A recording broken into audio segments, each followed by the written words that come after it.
it took me a long time to get up the nerve to decide to venture out on my own. And it wasn't a clean break, let me tell you. This wasn't, I went from having a job with a gym where I was doing a lot of different jobs. I did at times GM, assistant GM, head fitness director, the only trainer on staff for a couple of years, which was a good thing and a bad thing because I got all the clients. That was a good thing. And I got all the clients, and that was a bad thing. Never had any time off. But I was set there. I could, for the most part, do things the way I wanted and was, for the most part, left alone to do what I needed to do. But it still gnawed at me. And I actually was having this discussion just the other day with someone who was asking me about it, about the fitness industry and working in the fitness industry specifically. And when you work for somebody else, you might do all the work. In most cases, you will do all the work. You will get people to get into the gym if you're working in a brick and mortar gym. So you're bringing people in. You're the salesperson. You're selling them on why they should be taking better care of themselves and why you'd be the person to help them achieve their goals and feel better about themselves mentally, emotionally, and physically. You close the deals. You schedule, you train them, you do it all from the first step to the last step.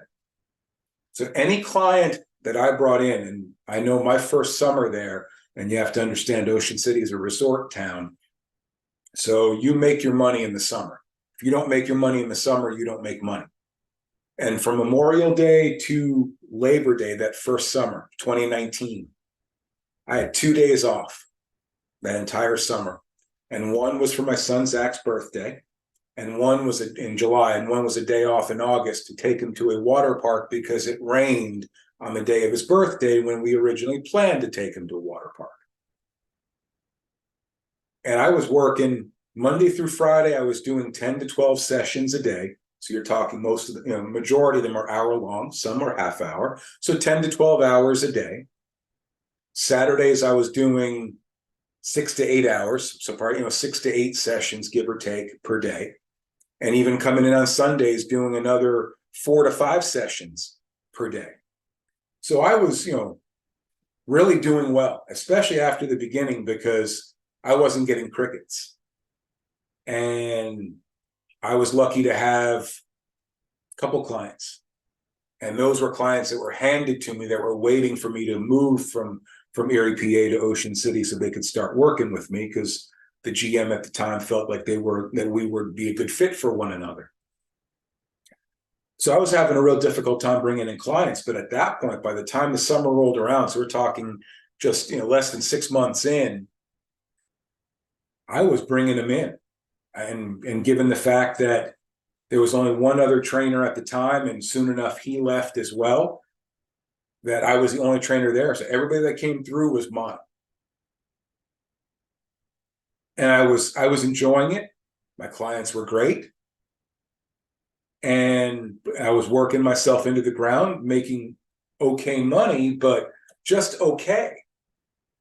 And every time I got my paycheck every couple of weeks, I was like, man, well, I look at what I made and it was good, but it didn't translate to the number of hours that I was putting in on a daily basis, weekly basis. Looking at that, given the amount of effort I was putting forth, you would have thought I'd have made a hell of a lot more money. But when you work for a gym, when you work for someone else, or even as an independent contractor coming into a gym and using their facility, you're paying something. You're either paying a flat fee for rent, for use of the facility, or you're paying a percentage of the revenue you bring in from sales. In this particular instance, I was working for a company who owned the gym, so I was giving them 40% of what I was making. And so when you do the math, and I know me and math aren't really close friends, but when you do the math, let's say I'm working with someone for an hour, 20 minutes of that, I'm essentially working for free because I'm handing that money over to the house who hadn't done anything to bring in clients for me. I was doing all the work. And really, I wanted it that way. If I was going to earn it, I wanted to earn it from beginning to end. And the whole time I'm thinking, man, I really need to venture out on my own. Because if I'm going to do all the work, I'm going to keep all the money. Well, until I have to pay my taxes, of course. Uncle Sam's going to get their cut. So, add that math in. I'm handing over 40% to the house, and then I'm paying from that remaining 60%, I'm paying taxes to Uncle Sam, to our fair government. And I'm thinking, well, I know I'm going to have to pay taxes regardless. But why don't I just venture out on my own? If I'm going to do all the work, if I'm making a name for myself in this town, why not venture out on my own and do it myself? Because if I'm going to do all the work, I should keep all the money till it's time to pay taxes, of course. But that's easier said than done. And I don't, and not just necessarily from a logistical perspective, a business perspective, what to do and what not to do and how you get started and the steps you have to take to make it happen, to build a business from the ground up, but also just having the confidence to overcome the doubts. I mean, because we all have them. I know I did. I was the master of having doubts for many, many years. And given the fact that I had never once started my own business, to be honest, hadn't really ever thought about it before I ventured into the health and fitness industry.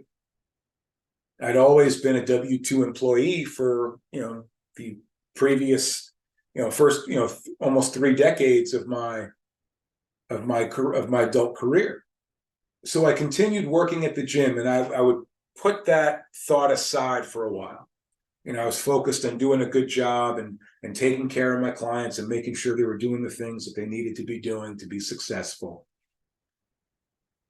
And I would set that thought aside.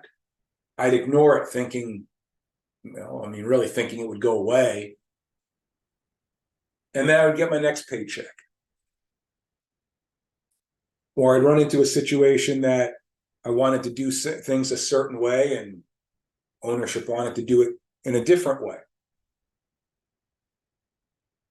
And again, that thought pops into your mind thinking, well, if I'm going to work as hard as I'm working, I should be able to make all the decisions that need to be made.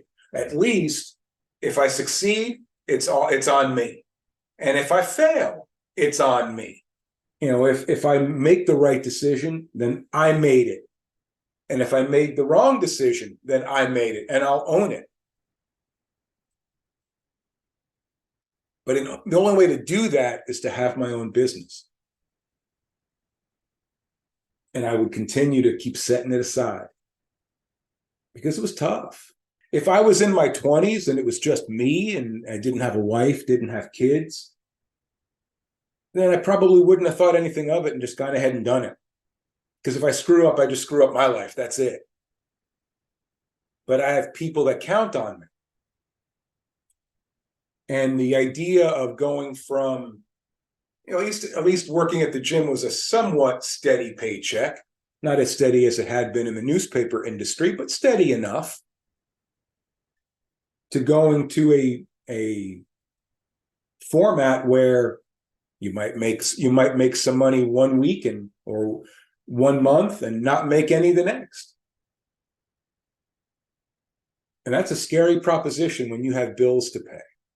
It's a scary proposition when you have to keep a roof over your family's head, when you have mouths to feed, when you have to survive. And yes, it's a scarcity mindset. I'm sure you've heard that many times before. I know I've used it a time or two, where you're thinking about all the things that could go wrong or all the reasons why you shouldn't do something. And no matter how legitimate those reasons may seem, it's still just fear. And sooner or later, as I've discovered as an entrepreneur and now a business owner, that if you don't make the decision to take that leap of faith, sooner or later, life is going to make that decision for you.